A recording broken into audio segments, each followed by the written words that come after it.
குருபியோ நமக. காஸ்மிக் கனெக்ஷன்லேருந்து ஜெயலட்சுமி ஸ்ரீராம். இந்த 2025 வருடம் மார்ச் மாதம் 29ஆம் தேதி நடக்க இருக்கும் சனி பெயர்ச்சியின் மூலமாக தனுசு ராசிக்காரர்களே உங்களுக்கு சில மாற்றங்கள் ஏற்பட போகின்றது. சனி என்பவன் விதியை நிர்ணயிப்பவன்.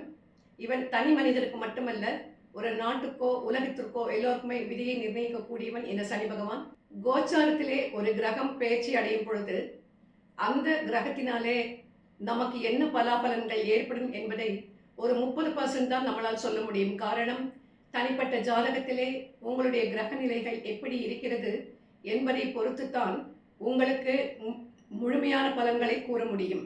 தனிப்பட்ட ஜாதகத்திலே உங்கள் கிரக நிலைகள் எப்படி இருக்கின்றது என்பது தெரிந்தால்தான் முழுமையான பலன்களை துல்லியமாக உங்களுக்கு கூற முடியும். உங்கள் மனதிலே தோன்றக்கூடிய எந்த விஷயத்தையும் எடுத்தோம் கவிழ்த்தோம் என்று செய்ய வேண்டாம்.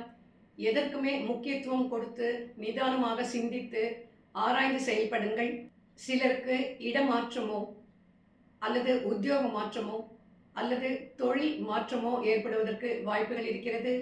இந்த இடமாற்றம் என்பது நீங்கள் விரும்பி ஏற்றுக்கொள்ள கூடியதாக இருக்கலாம், அல்லது டிரான்ஸ்ஃபரில் நீங்கள் போக நேரிடலாம், அல்லது தொழில் நிமித்தமாக நீங்கள் இடம் மாற வேண்டியிருக்கும். உடல் நலத்திலே அதிக கவனம் செலுத்த வேண்டும். உடல் நலம் என்பது அப்ஸ் அண்ட் டவுன்ஸை கொண்டதாக இருக்கும். வயிற்று சம்பந்தமான பிரச்சனைகள் தோன்றும். ஃபுட் பாய்சனிங் ஏற்படுவதற்கு வாய்ப்புகள் அதிகமாக இருக்கிறது. உங்கள் ராசியின் மீது சனியின் பார்வை படுவதால் உங்கள் மனதிலே சஞ்சலங்கள் தோன்றும்.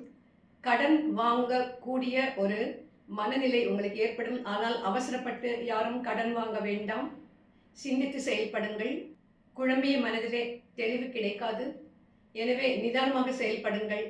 சனி உங்களுக்கு அஷ்டமஸ்தானத்திலிருந்து விலகிவிட்டாலும் முற்றிலுமாக உங்களுக்கு நல்ல பலன்களை கொடுக்கக்கூடிய ஒரு நிலையிலே இப்பொழுது அவன் இல்லை. எனவே ஒரு 20-30% மட்டும்தான் நீங்கள் சற்று ரிலாக்ஸ்டாக அந்த போன 2.5 வருடங்கள் அனுபவித்த அந்த அளவுக்கு தாக்கம் இல்லாமல் நீங்கள் இருக்க முடியும்.